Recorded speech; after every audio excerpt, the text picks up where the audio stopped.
तुम्हारे जीवन में पुण्य है, अरे तुम्हारे भाग्य का उदय है, वरना कौन आकर बैठता है सत्संग में। आज समय किसके पास, कोई किसी की सुनता ही नहीं है। बहू कहती है मैं सासू की नहीं सुनूंगी, सासू कहती है मैं बहू की नहीं सुनूंगी, देवरानी कहती है जेठानी की नहीं सुनूंगी, कोई बेटा भी बाप की सुनने को तैयार नहीं है। ये तो मैं किस्मत वाला हूं कि हजारों लोग मुझे सुनने को तैयार है, वरना दुनिया में कोई किसी की सुनता, कहां सुनता है कोई किसी की, बताइए। सब अपने आप में सुनाना चाहते हो, सुनना कोई पुण्य कर लिया होगा मैंने किसी जन्म में, जो हजारों लोग सुन रहे हैं। यूं तो कहते हैं कि दो महिलाएं बैठ जाएं तो चुप नहीं बैठा करती हैं। एक किशनगढ़ के आदमी आए, उन्होंने कहा कि महाराज आपकी किस्मत है कि हजारों महिलाएं सभा में चुप बैठी हुई हैं, वरना दो महिलाएं भी कभी चुप बैठने वाली। कुछ पुण्य कर लिया होगा किसी जन्म में थोड़ा बहुत। किशनगढ़ वालों, मुझसे ज्यादा उम्मीदें मत रखना, मुझे ज्यादा कुछ नहीं आता है, दो चार बातें मुझे आती हैं, और हकीकत में देखा जाए कि दो चार बातें ही करने जैसी होती हैं, बाकी तो सब बातों की बारात हुआ करती। इस बारात से कुछ नहीं होता। यदि बात करने को बैठोगे तो इतनी बातें आती हैं, मुझे इतनी बातें आती हैं कि ज्यों केले के पात में पात पात में पात, और त्यों ज्ञानी की बात में और बात बात में बात हो जाया करती है। लेकिन मैं ज्यादा बातें नहीं करूंगा, वही चार छह बातें जो हर शहर में करता हूं वही तुमसे करूंगा, क्योंकि करने जैसी चार छह बातें ही हुआ करती हैं। और इन चार छह बातों को आदमी ने अपना लिया तो जिंदगी को बदलने में फिर ज्यादा देर नहीं लगा कर। चार बातें याद रखिए जो तुम्हारे जीवन में बहुत काम आएंगी। लोग कहते हैं हमसे कि दिमाग बेहतर होता तो हम भी बेहतर इंसान बन जाते, लेकिन मैं पुलक सागर कहता हूं कि कोई जरूरी नहीं है कि दिमाग बेहतर हो तो बेहतर इंसान बन जाओ। लादेन का दिमाग तो बेहतर था लेकिन बेहतर इंसान नहीं बन पाया, ध्यान रखिए। रावण का दिमाग तो बेहतर था लेकिन बेहतर इंसान नहीं बन पाया। कंस का दिमाग तो बेहतर था लेकिन कंस बेहतर इंसान नहीं बन पाए। मैं तो आपसे इतना ही कहता हूं कि बेहतर दिमाग से कोई भी बेहतर इंसान नहीं बनता है। आज एक बात को स्वीकार कर लेना, मेरे पास दिमाग बेहतर बिल्कुल नहीं है, ध्यान रखना। बेहतर इंसान, बेहतर दिमाग से कोई भी इंसान बेहतर नहीं बनता है। मैं तो कहता हूं कि बेहतर इंसान बन जाओ, दिमाग अपने आप बेहतरीन हो जाया करता है। बेहतर इंसान बनिए, अच्छे इंसान बन जाओ तो दिमाग भी अच्छा हो जाएगा। गलत इंसान रहोगे और दिमाग कितना भी अच्छा रहे कोई परिवर्तन आने वाला नहीं है। इंसान अच्छे बनो।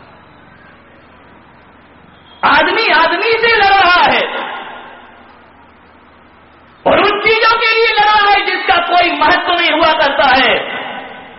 हम इंसान हैं, प्रेम से जीना। आज का पहला सूत्र, प्रेम जीवन का महामंत्र है। ध्यान, बहुत से मंत्र है दुनिया में, नमोकार महामंत्र है, गायत्री महामंत्र है, हजारों तरह के महामंत्र होंगे, लेकिन ध्यान रखिए उन महामंत्रों में भी कोई सबसे बड़ा मंत्र है तो प्रेम जीवन का महामंत्र हुआ करता है। प्रेम के अभाव में नमोकार जपोगे तो भी कुछ होने वाला नहीं है। प्रेम के अभाव में गायत्री मंत्र का भी जाप करे वैष्णव परंपरा तो भी कुछ होने वाला नहीं है। प्रेम जीवन का महामंत्र है। प्रेम रखो अपने घर में, जागर प्रेम न संचरे तागर जान बसा। भीतर की प्रीति होना चाहिए,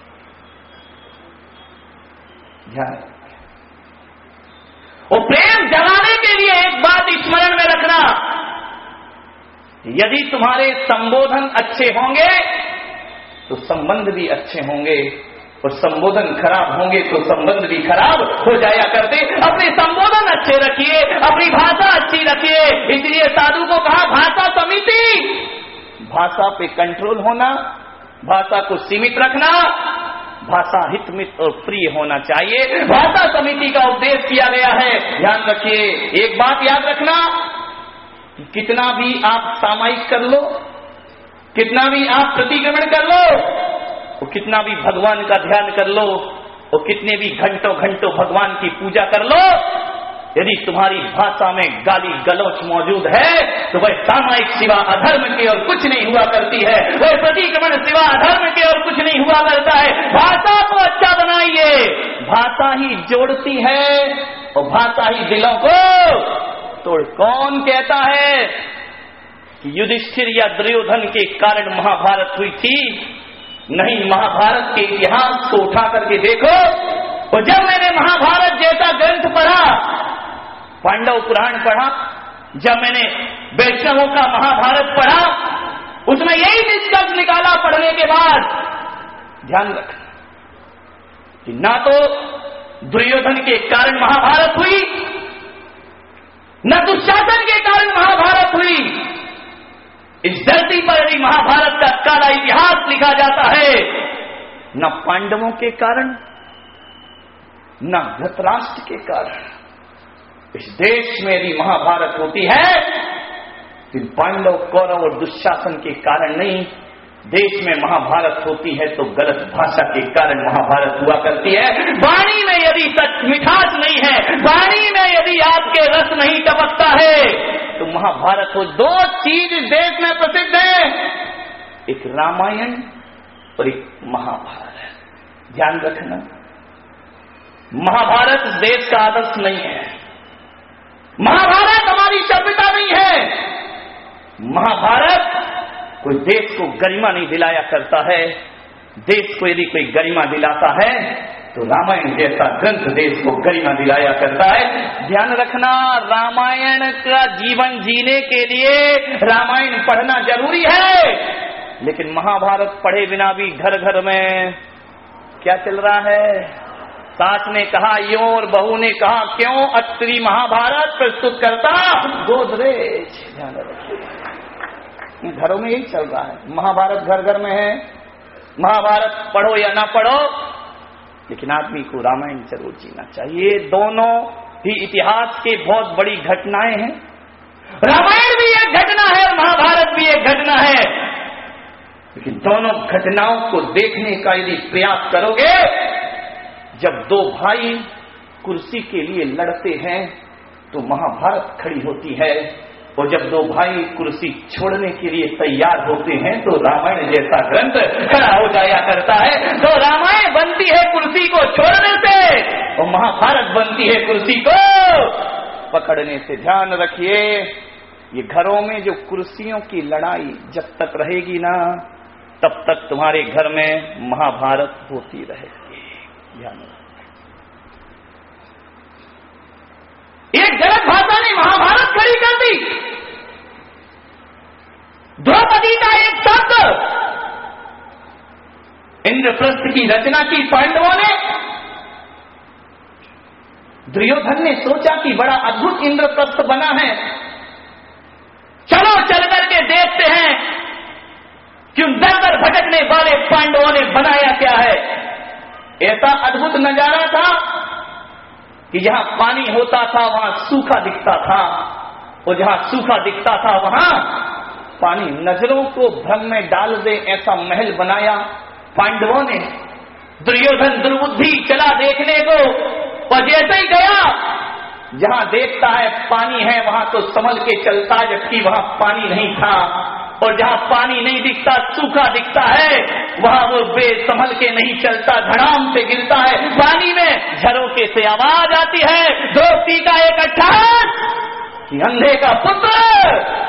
बस यहां से महाभारत शुरू। ध्यान रखना, एक वाणी, एक बात स्मरण में रखना, आदमी कैसा है, गोरा है या काला है, इसका कोई महत्व नहीं हुआ करता है। आदमी की वाणी और भाषा कैसी है, इसका जीवन में महत्व हुआ करता है। यदि वाणी अच्छी है, व्यवहार अच्छा है, तो काले लोगों को भी दुनिया में सम्मान मिला करता है। चेहरे की सुंदरता नहीं, आदमी के जीवन में वाणी की सुंदरता होना चाहिए, चरित्र की सुंदरता होना चाहिए, व्यवहार की सुंदरता होना चाहिए। जहां तक मैं सोचता हूं, आचार्य कुंदकुंद बहुत खूबसूरत व्यक्ति नहीं थे, ज्यादा सुंदर नहीं थे, वो काले रंग के थे। लेकिन ध्यान रखिए, जैन शासन आज भी बड़े गर्व से कहता है कि मंगलम भगवान वीरो मंगलम गौतमो गरी और मंगलम कुंद कुंदाज्यो जैन धर्मोत्सव। इतना बड़ा स्थान यदि गौतम गणधर के बाद इस देश में जैन समाज में यदि किसी आचार्य का नाम है तो आचार्य कुंद कुंद का नाम हुआ करता है। गौतम के बाद जिसे सम्मान मिला करता है। एक बात स्मरण रखें हमेशा, कुछ ऐसा करके जाएं कि दुनिया हमें याद